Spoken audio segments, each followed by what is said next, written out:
இருக்கோம். So a lot of things I'll update you. The meeting is being live streamed. Okay. Narayan garu, this Sagar, hello, say hello. Hello, namaste, Sai garu. Namaste.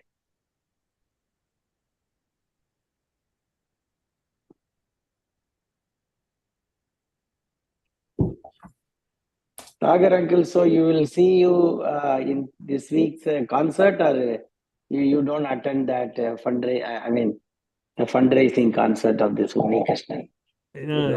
Narayan, I really have my difficulties. So I've not been. Sorry to interrupt. Yeah. All of you, namaskaram. Okay. It's time. Namaskaram. It is 8 o'clock. Let us start.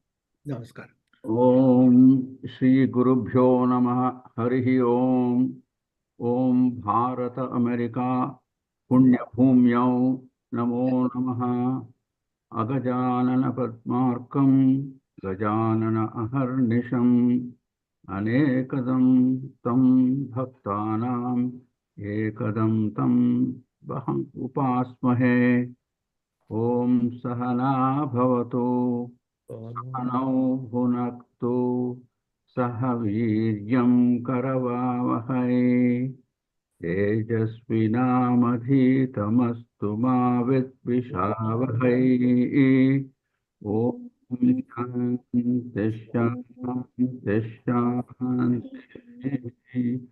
I will hand over the mic to Sri Narayanan now. Namaskaram, everybody. There is a background music, please mute. Namaskaram, and this is an excellent learning series by our Acharya Sri Aswath ji. He is kind enough to take us through the path of wisdom, knowledge. I know that anytime we have such a wonderful forum, we should make use of this. I think last we had half the life of Shankara, and then we will be continuing with that. I am very delighted and eager to attend such meetings. There are so many programs coming with the Hindu Dharma Committee as well as the Hindu Temple of Greater Chicago. A lot of programs are coming in June, July, and August. Hopefully, we will share everything to our team. Thank you very much, Aswath Garu. You are wonderful, very learned man, and thanks for sharing. Thanks for Sagar uncle for your guidance, the excellent, the leadership quality which you have, and Parthiban for giving us an excellent support. As usual, Sanath, you are my right-hand man. Take your head up and down. Thank you very much. I'll hand it over to probably either, I think, is it customary to request Sagar uncle to say a few words and hand over to Aswath ji? However it is, I'll let it. No, I don't want to extend anything more. We are very thankful to Aswath Garu. We are extremely fortunate to have his lecture, his Acharyaship to provide all this information. So I would really, with a thanks and with a statement of Sri Gurubhyo Namaha, Aswath Garu, please, you can start. Thank you. Namaskaram. Om Shri Gurubhyo Namaha Harihi Om Sadashiva Samarambham Shankaracharya Madhyamam Asmadacharya Paryantam Vande Guru Paramparam Om Shanti Shanti Shanti. I request everybody to kindly mute your microphones. So in the last month, we met our Pratibha Mancha anchor, Chetana Anand. So this was a fictitious character I created just to make our study of Bhagavan Adi Shankaracharya a little dramatic. And then she, for some of you who missed last month's class, this is a a character we called as Chetana Anand, and it's a metaphor to say one who revels in consciousness. Chetana is consciousness, Ananda is joy. So, this Chetana Anand is a anchor, TV, and then interviewer. So she has heard a lot about Bhagavan Adi Shankaracharya, and then so she's mulling over the Acharya's work, Acharya's thought, Acharya's times. So she goes to bed and she falls asleep. And in the dream, she has actually met, gone back in time, and she has actually physically met Bhagavan Adi Shankara. And the conversations that she has had in her dream, she is now reporting to us.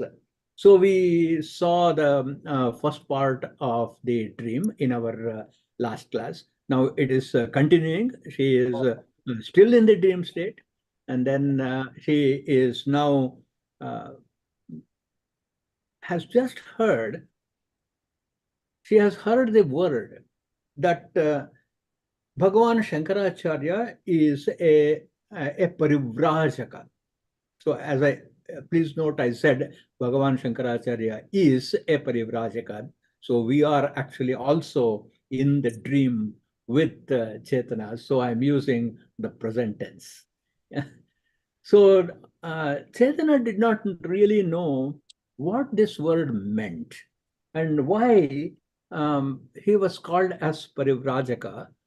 And this was a morning, and then every morning she is now going, she's in the presence of Bhagavan Adi Shankara, and then she cannot wait to actually spend time with him.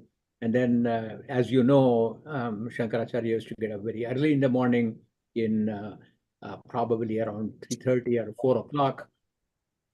And then he would sit in meditation. He had his dhyana, he had his puja. And then she was waiting to talk to him. She could not, contain herself till the Acharya was ready to speak. So as soon as he came on that morning, she met Padmapada Acharya, who is the disciple of Bhagavan Shankara. And then Padmapada Acharya also was right next to, sitting next to Bhagavan Shankara.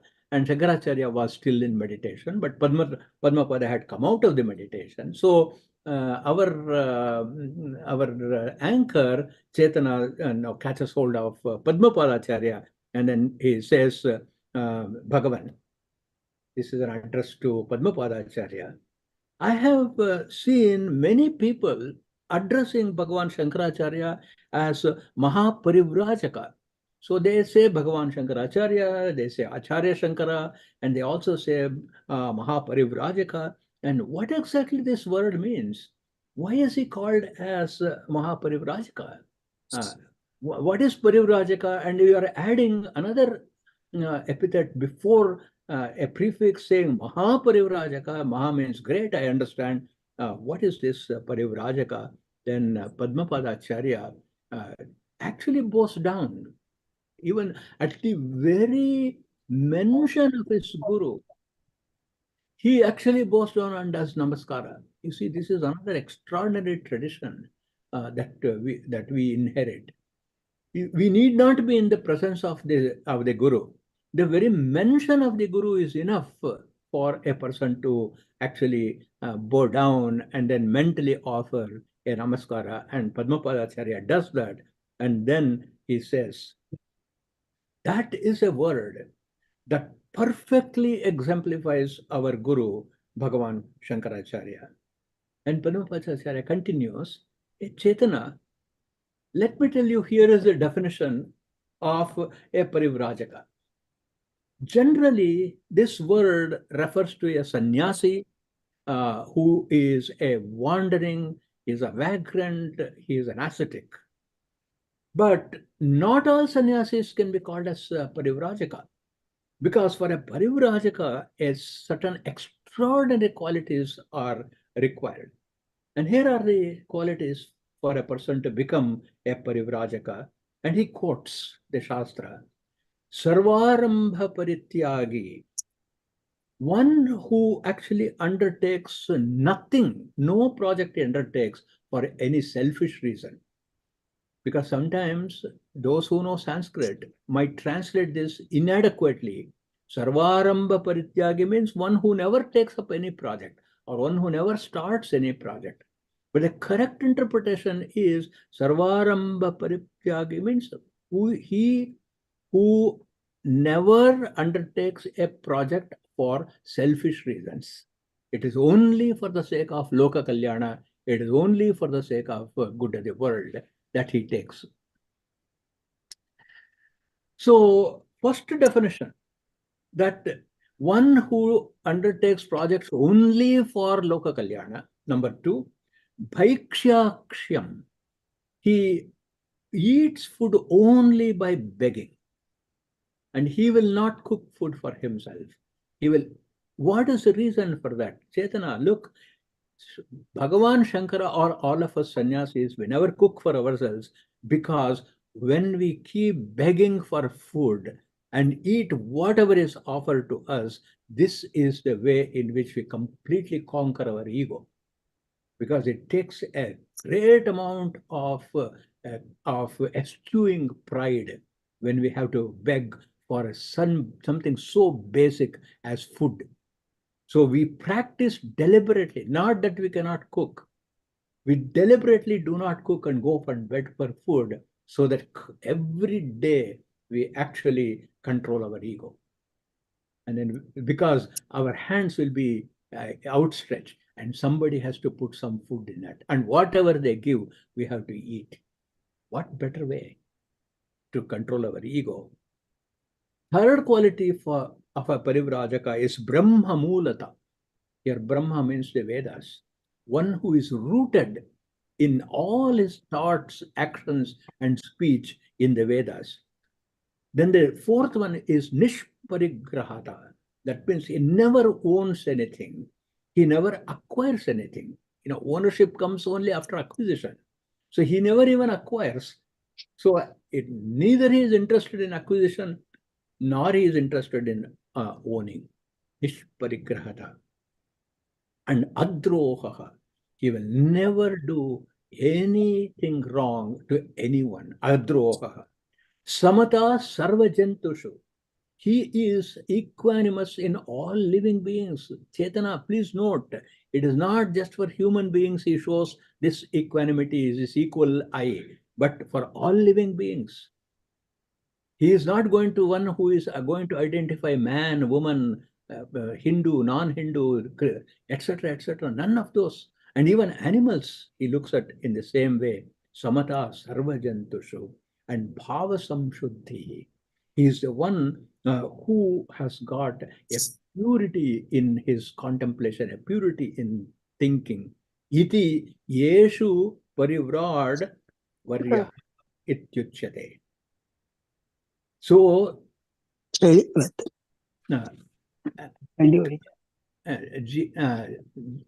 sir, could you please mute your mic? Thank you. So, a parivrajaka is sarvaramba parityagi, bhaikshyaksham brahmamulata, nishparigrahata adrohaha, samata sarvajantushu, bhavasamshuddhi iti parivradvarya uchyate. What an extraordinary definition. And the Acharya, our Acharya Chetana, exemplifies all of these qualities. The moment she heard this definition, and she is in the presence of a person who is living like that, she was absolutely dumbfounded. And now she is looking at this 16-year-old person whose conduct perfectly fits this definition. And then she started musing. What a difference. I have seen this Bhagavan Shankara, and the way in which I am seeing that even his disciple is actually describing what a difference between Bhagavan Shankara and the sannyasis of my time. Look at the introspection. Sannyasis of my time who live in luxury, they build opulent ashramas funded by gullible bhaktas. What a contrast. She couldn't believe that such a person could exist. And this is the definition of a parivrat. How many of them are there? Please think in the current world. And Adi Shankara was every single aspect. He was of this society. And you remember that Chetana is in Varanasi with Adi Shankara, and she was sent there by Shankaracharya's guru, Govinda Bhagavat Pada had sent her.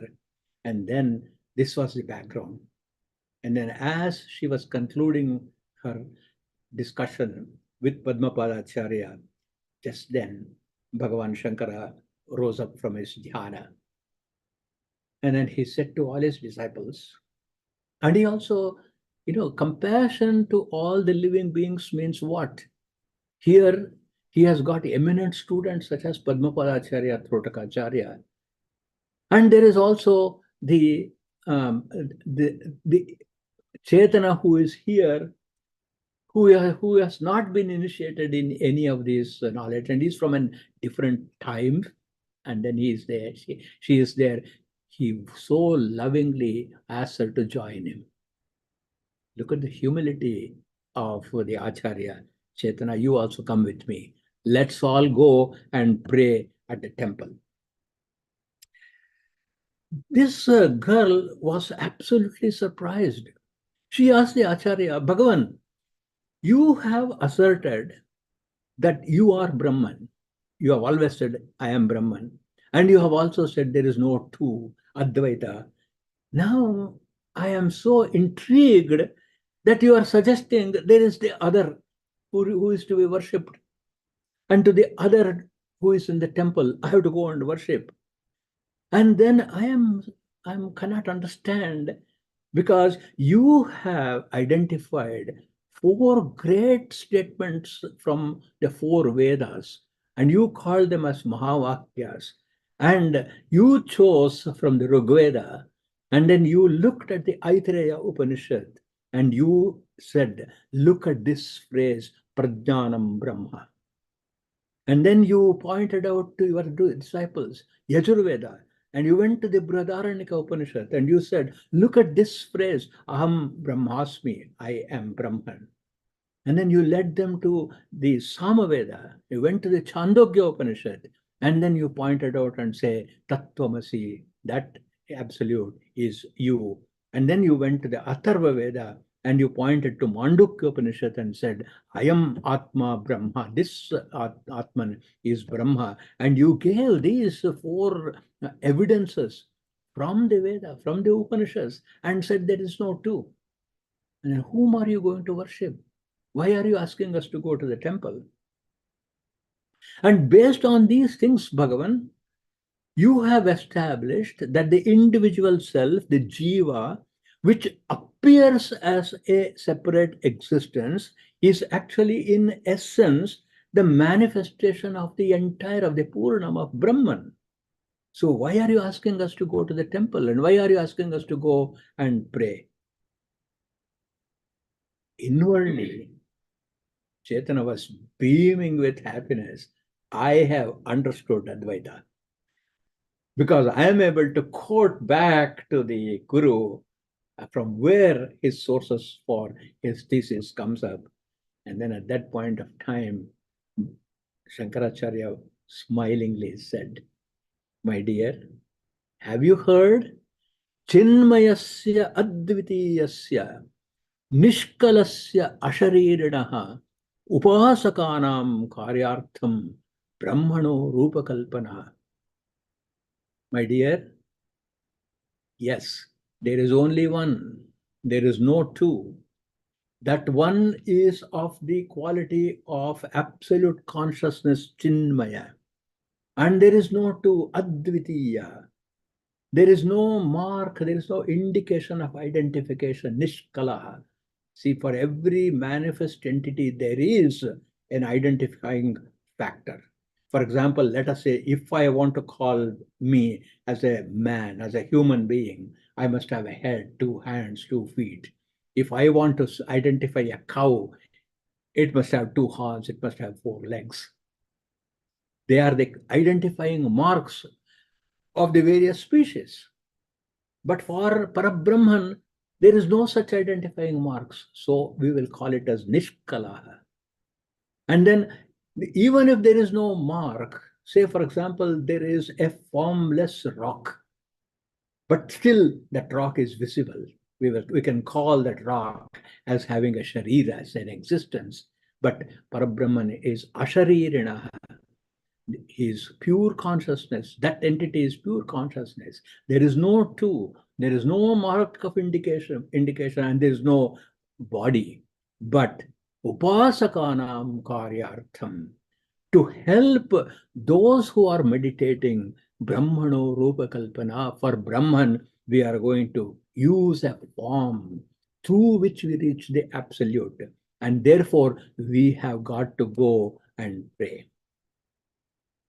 And Shankaracharya continued, "E Chetana, I spoke of the highest reality as one at the absolute paramarthika level.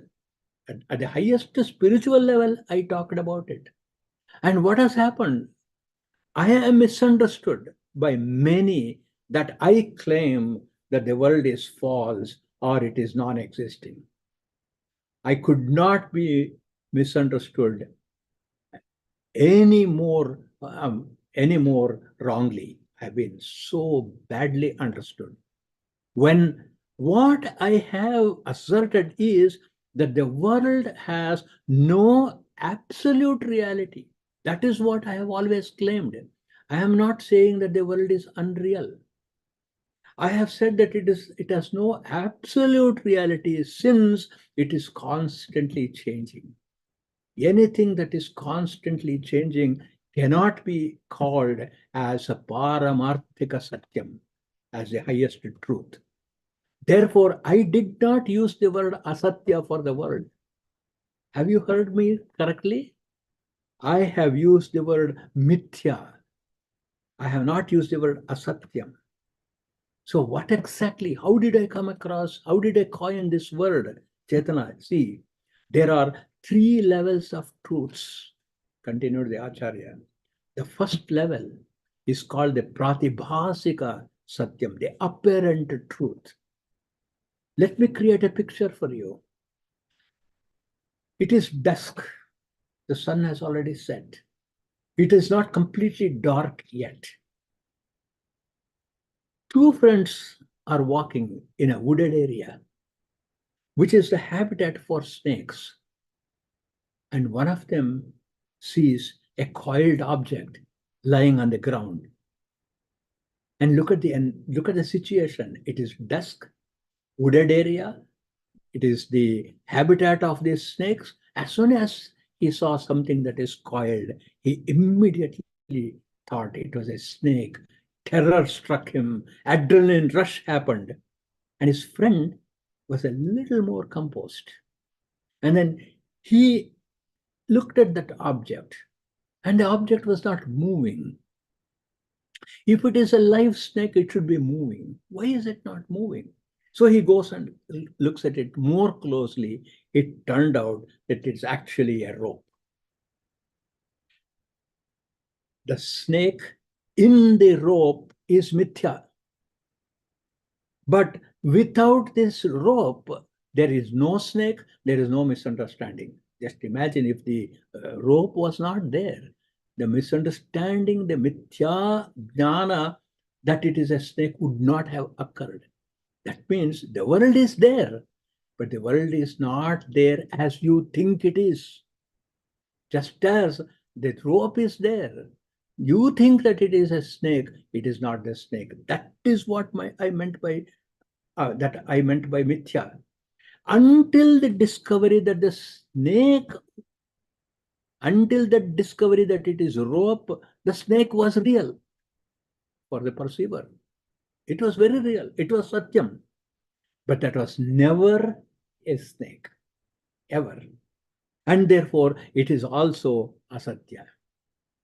So the perception of an apparent reality that becomes actually unreal ultimately is what I meant by mithya. This is the ground. This is what I talked about mithya, but people have misunderstood me saying that I negate the world. Why did he think that it is a snake? Just like a mirage. In a mirage, what happens? Sunshine, the distance of the person who is looking at it, the sand, they come together and appear as though it is water.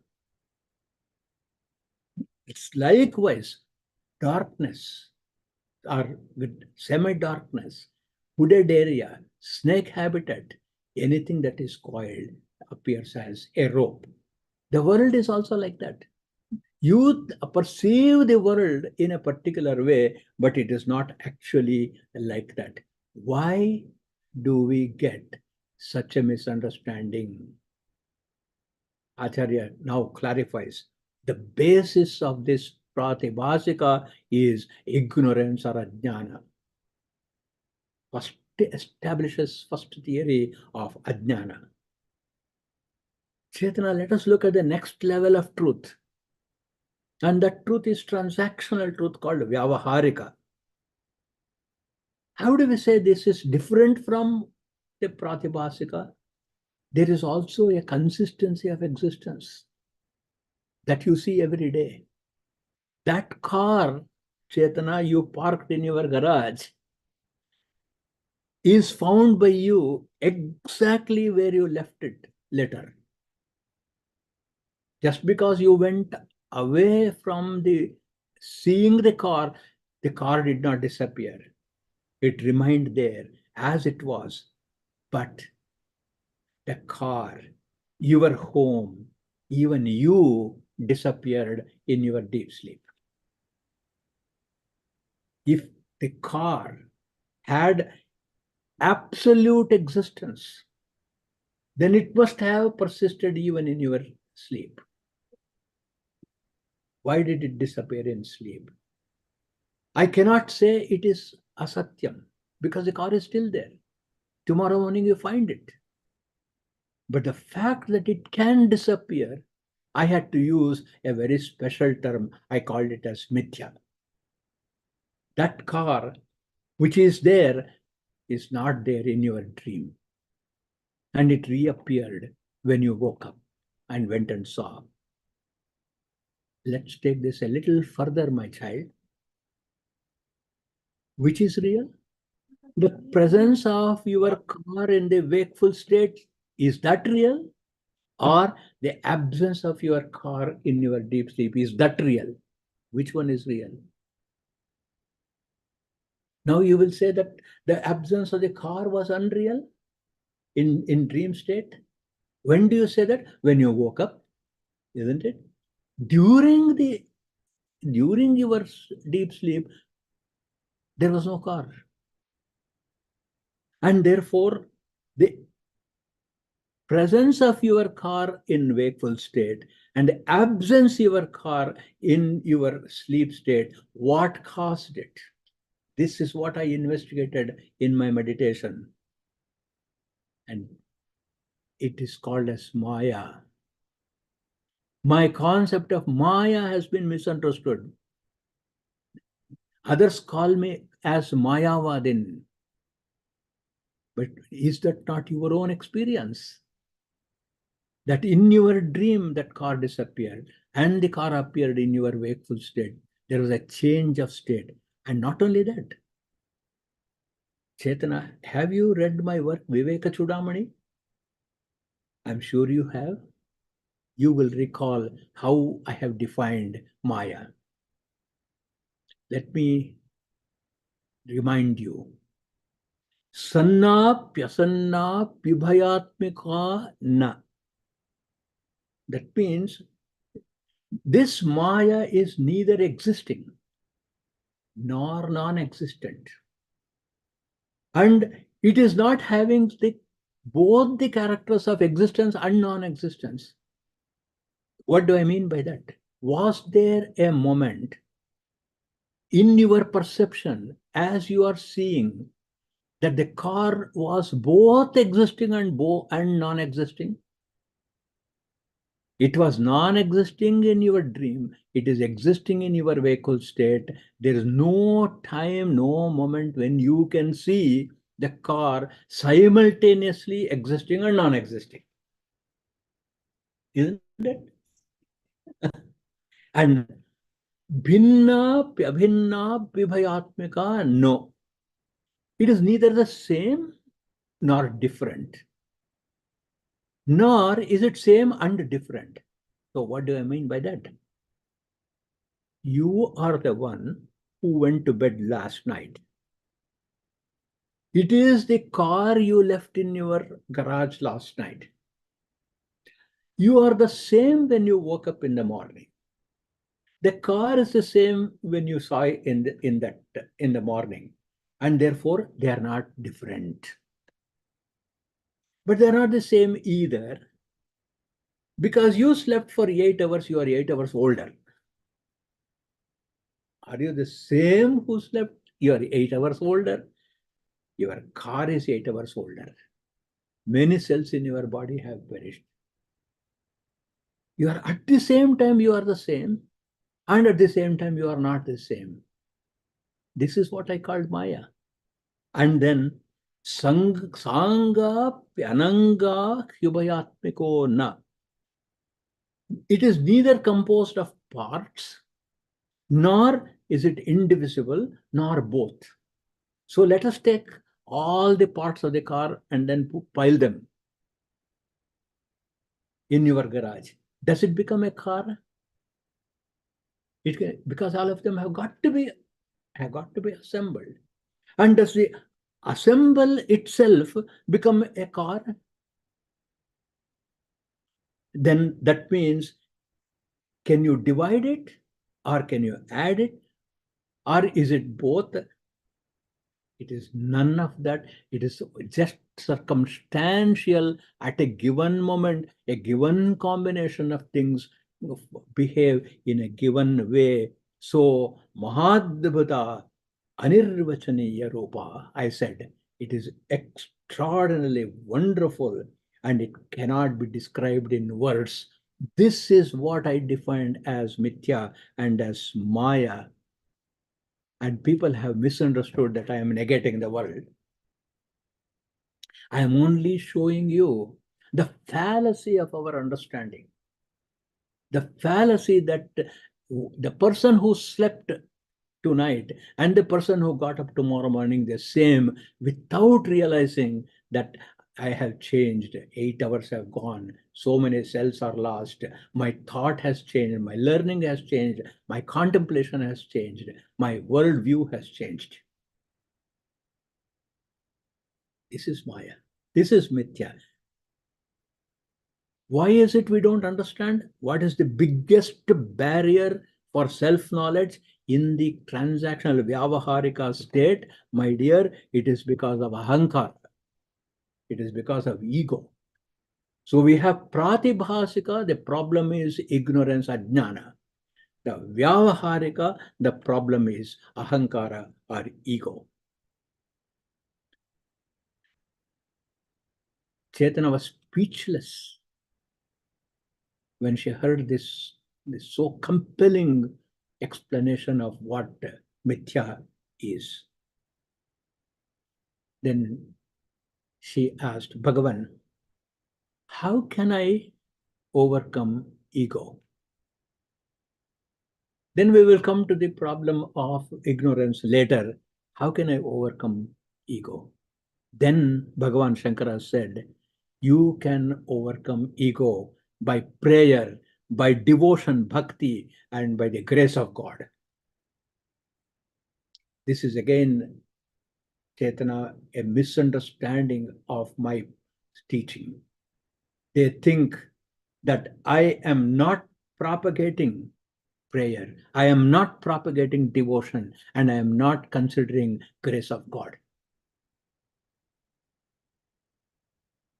So they were actually walking the streets of Varanasi. The Acharya knew exactly where he was going, and the disciples and Chaitanya is following them. So they amble through the streets of Varanasi and they come upon the Vishnu temple in Varanasi. That temple is called as the Bindu Madhava temple. So many of you, I'm sure, have heard this saying about Kashi. You must visit the following: Vishvesham, Madhavam, Dundim, Dandapanim cha Bhairavam, Vande Kashim, Guham, Gangam, Bhavanim, Manikarnikam.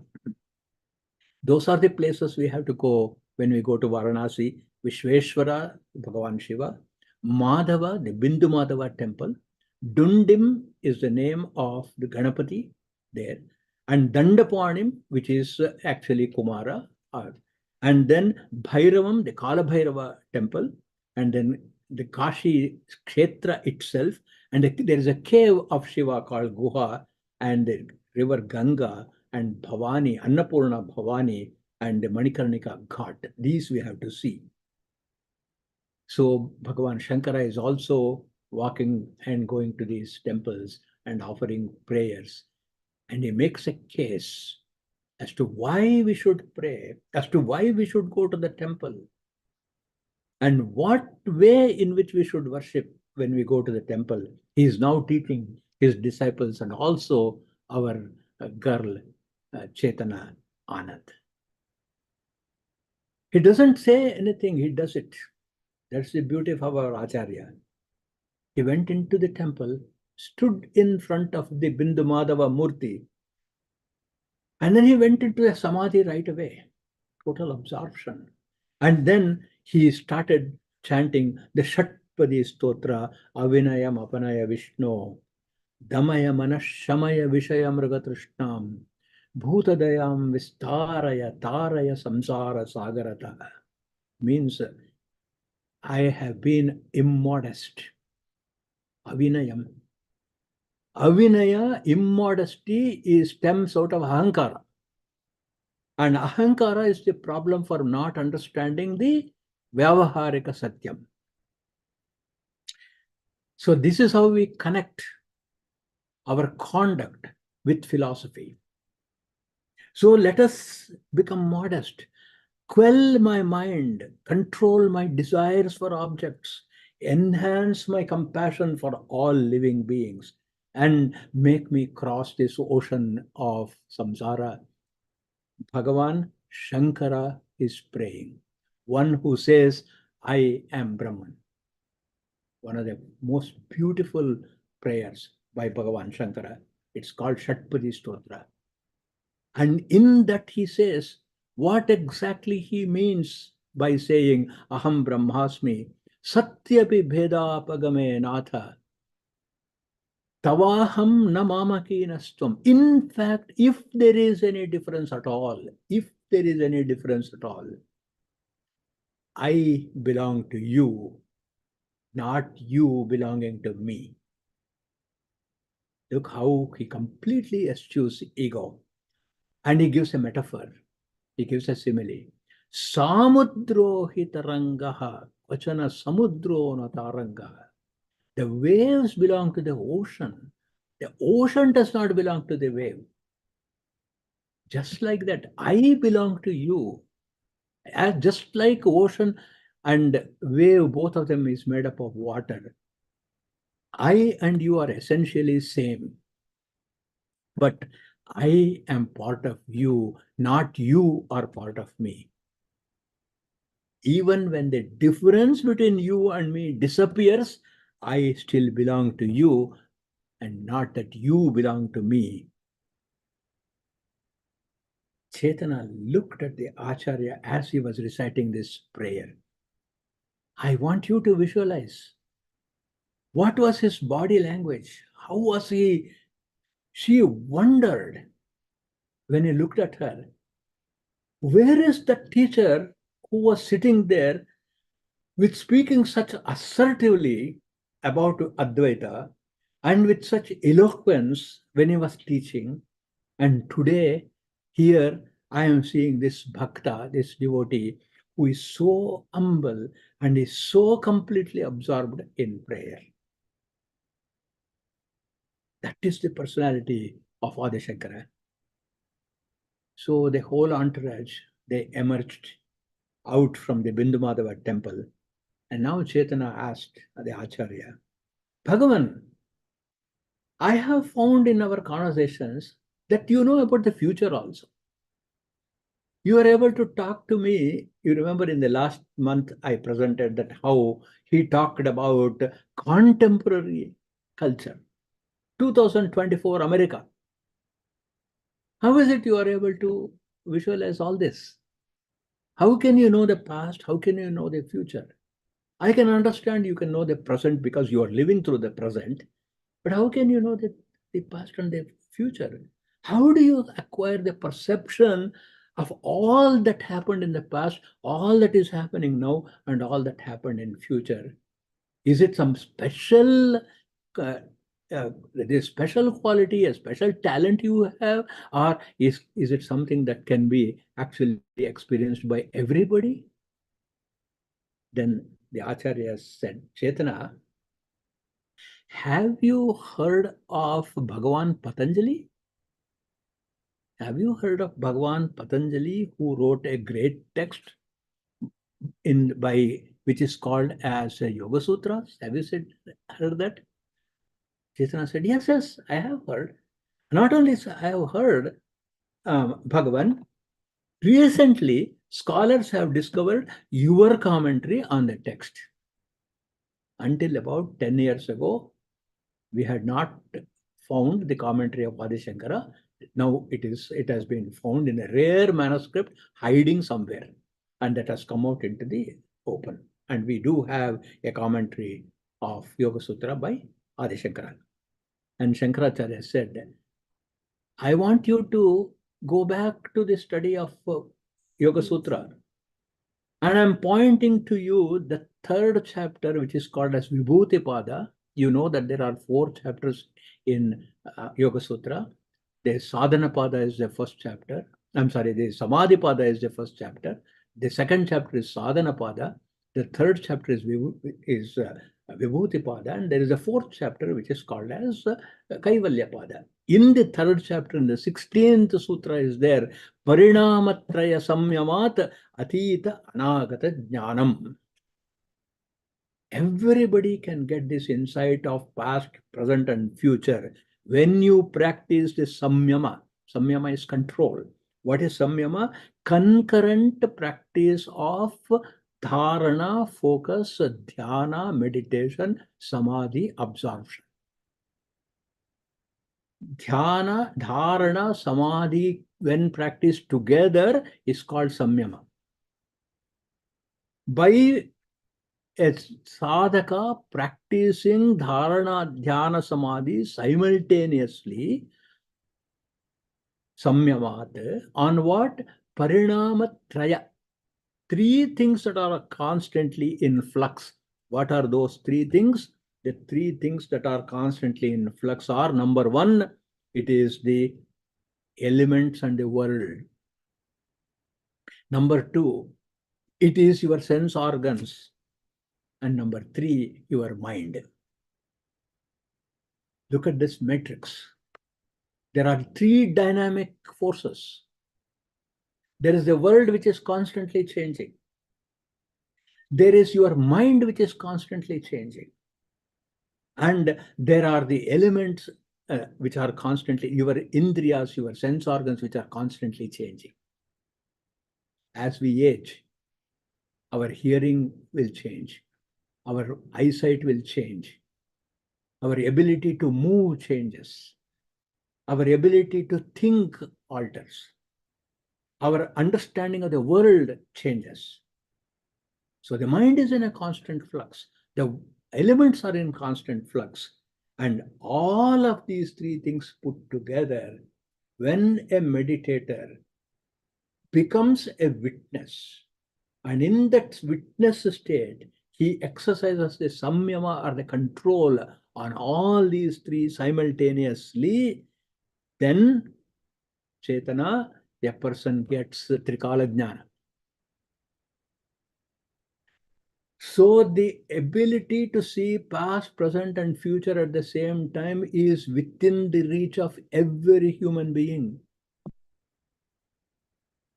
All that we have to do is follow that Sakshi Bhava, watch all these three. When you hear this, how did you feel? When Chetana heard this, she could not help. She just fell at the feet of Bhagavan Shankara. She fell at his feet. And then Bhagavan Shankara, with a nectar-like voice, he blessed her, Ayushman Bhava Uttishta, because you have opened your mind for contemplation. You have opened your mind for meditation. Get up. Get up is also metaphorical. Go to that next stage. At this point, another doubt occurred in the mind of Chetana. She asked, Bhagavan, as a Trikala Jnani, you know that we use a computer today. We have got hardware and we have got software, and a software is there in hardware, and then this software is all based on algorithms, and you switch on the computer immediately, so many things happen in the background. What is the software that is there for obtaining knowledge? What is the algorithm? What is that logic of algorithm to get this knowledge of unity, Bhagavan? Because when you were teaching Kathopanishad, you mentioned Neha Nanasti Kinchana. In Kathopanishad, there is a mantra, Neha Nanasti Kinchana. That means never there are many. Na iha nana asti. Never there are many. In other words, what you meant was there is only one, and that one is seen as many. How can I get that? What is the formula? What is the algorithm? What is the software that can be installed in my hardware called my body? Then look, the brilliant answer that Acharya gives. This process is starting from Shraddha and ends up as Prema. Prema is another term for Bhakti, devotion. If there is an Acharya who propagated Bhakti in its pristine form, it is Bhagavan Shankara. And look at the algorithm he has given, a 9-step algorithm. First, Adau Shraddha. First and foremost, there has to be a commitment. Adau Shraddha, number 1. Second, Tatas Sadhu Sangaha. The second one is you must be in the company of good people. Number 3, Tato Bhajana Kriya. The third one is you have got to worship, you have got to pray. Number 4, Tataha Anartha Nivritti Syad. Because of Shraddha, because of company of noble people, learned people, because of your prayer, all the confusions will be gone. All these 3 are necessary conditions. Tataha Nishtha. Then you will actually get commitment. When you get commitment, Tataha Ruchihi, then you actually start enjoying this learning. Atha Asaktihi. Then you completely get involved in it. Liking becomes involvement. Tato Bhava. Then the heart melts and the beautiful expressions, beautiful experiences come out. Tataha Premabhyudanchati. Then bhakti or love actually comes up. Sadhakanam ayam premnaha pradurbhave bhavet kramaha. Kramaha means in this sequence. Sequence means algorithm. In this exact sequence, a person actually creates all these things. Now remember, they have been walking. By then, they reached the Dundi Ganapati temple. Now the Acharya asks, come, let us go into this temple. And obviously, Chaitanya gets another doubt. Bhagavan, you mentioned bhajana. So what exactly is this bhajana? What do you mean by bhajan? Does it mean to say, as I have seen everywhere,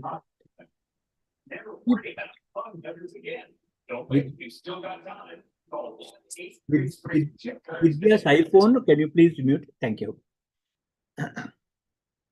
So what is this bhajan that you are talking about? Then Acharya said, bhajana actually means puja of a devata in a form. All these are very important conditions. It must be puja, it must be a devata, and there must be a form. Now, Chaitanya asked, if there is only one, ekame advitiyam, only one and no two, why do we need a form for worship? Is the form not an intermediary? Why not I directly meditate upon the absolute? Then the Acharya said, for the samyama of the mind, remember samyama here is dharana, dhyana, samadhi, three conditions, and the samyama of the mind is on three entities, the changing world, the changing mind, and all these parinama, the changes. What if you have to do this, the mind is actually caught in an ever-changing flux. The flux of the bhutas, of our senses, indriyas, and the form, and therefore rupa, a form, and nama, a name, is essential to bring the mind to focus. There is nothing you can do about the changing world, because that is the nature of the world. There is nothing you can do about your sense organs. Their nature is to change. As I mentioned, my eyesight will start declining as I age. My hearing will start declining as I age. My strength will start declining. There's nothing I can do. That changes. All the objects change. But what is it that you can stabilize? It is your mind that you can stabilize. If you want to stabilize that mind, through the particular, you have to reach the universal.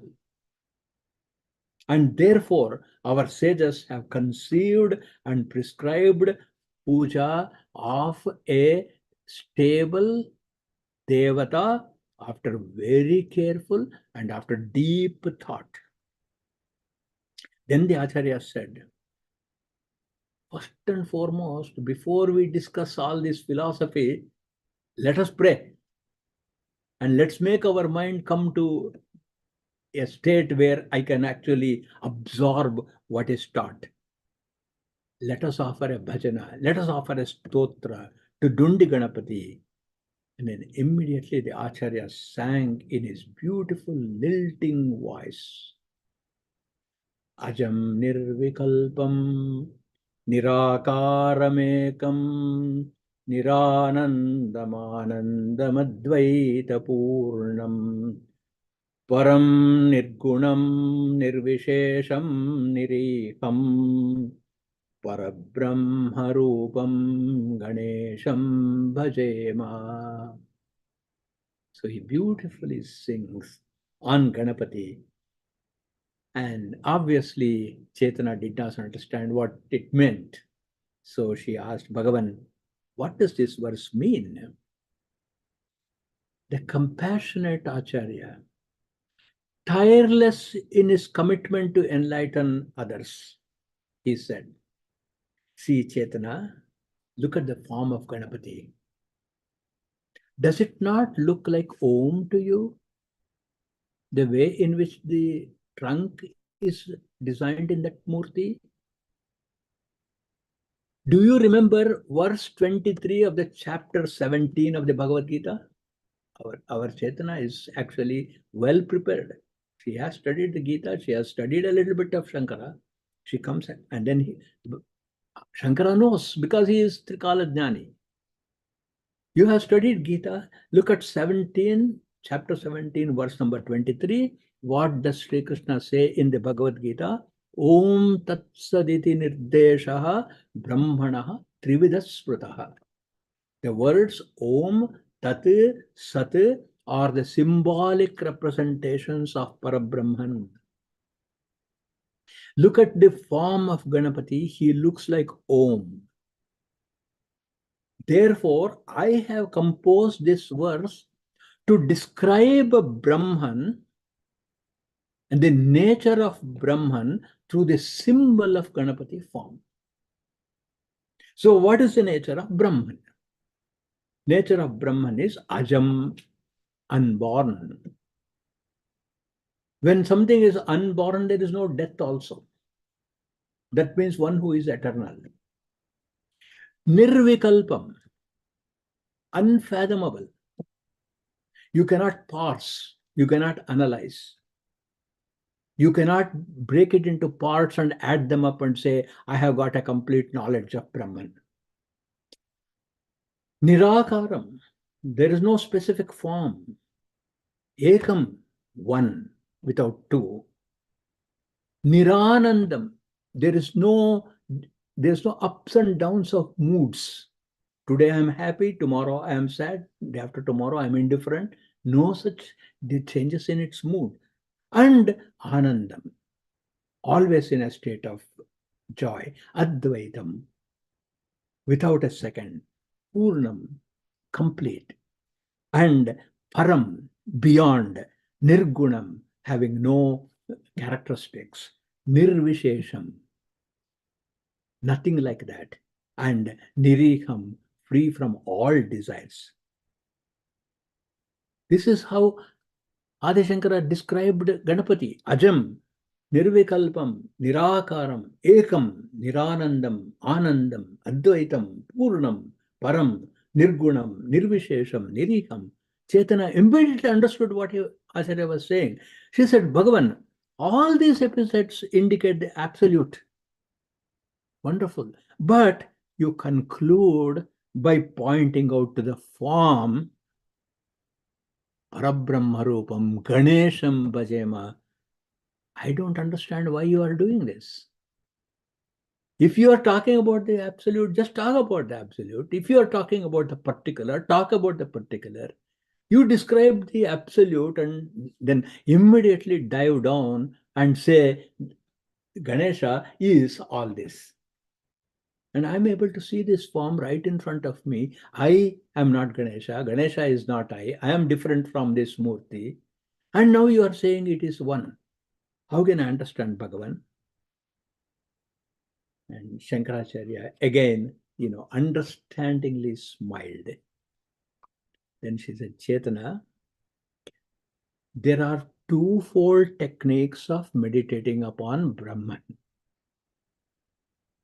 So one is where you actually itemize the characteristics of Brahman, which is called as Swarupa Lakshana of Parabrahman, and then you also show an object which exemplifies the abstract concept. It is called Tatastha Lakshana. So in understanding any of the idea of Brahman, two methodologies have been established. One is called Tatastha Lakshana, another is called Swarupa Lakshana. And in this verse on Ganapati, I have used both of them. In a prayer, I have included philosophy. What is this Tatastha Lakshana? Suppose you ask me, where is the river? In Columbus, behind our house, we have a beautiful river called Scioto River. And then somebody have asked me, where is the Scioto River? And I am standing on my porch. And then I say, can you see that tree? And that tree is actually on the banks of the river. I ask my friend, can you see that tree? And my friend can see that tree. Now I say that tree is the river. How can the tree be river? What I meant was, you go from here to the tree. As soon as you come upon the tree, you will see the river. I cannot show you the river from here. So my pointing to the tree is called Tatastha Lakshana. On reaching the tree, you were discovering the river is called Swarupa Lakshana. So what is the technique, Chetana, I have used in this verse? Parabrahma Rupam Ganesham Bhajema. Ganesha with the elephant tusk, with this form, who is sitting in this Dundi Ganapati temple in front of me, is the Tatastha Lakshana. I can show you physically this Ganapati Murti. And once you come to understand the Ganapati Murti, the Swarupa Lakshana I have described in the first 3 lines. Ajam nirvikalpam nirakaramekam chidanandamanandam advaita purnam param nirgunam nirvishesham niriham. This is all Swarupa Lakshana. If you understand Ganapati, you have understood the Tatastha Lakshana. If you understand, if you study the first 3 lines, you have understood the Swarupa Lakshana.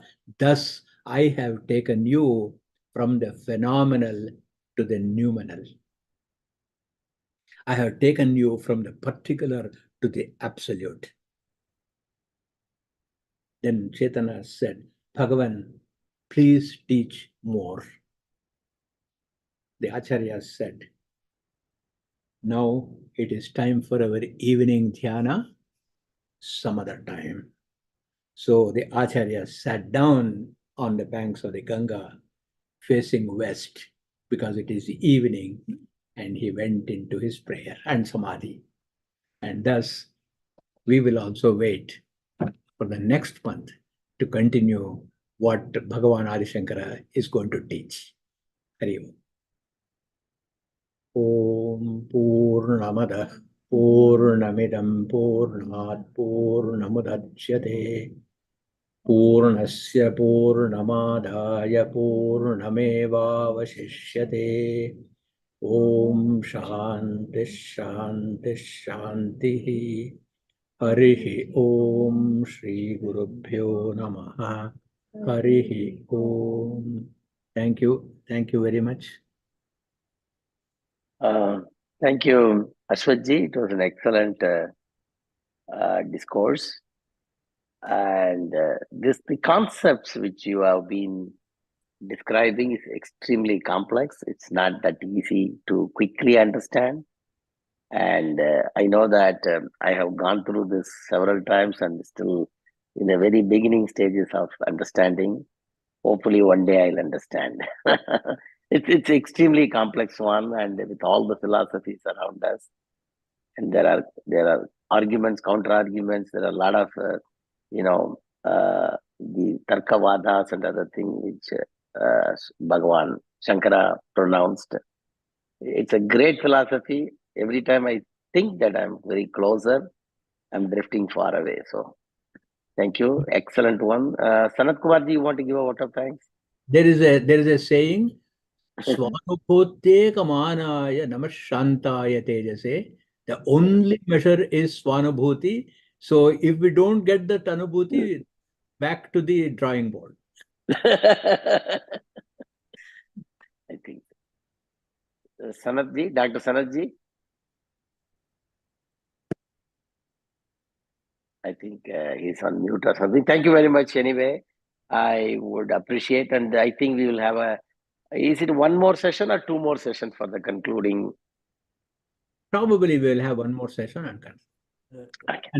and then we will take Bhagavan Ramanujacharya. Similarly, we will have our anchor Chaitanya go to Bhagavan Ramanujacharya's time and then have a conversation with him. Thank you. Thank you. Thank you very much. Thank you.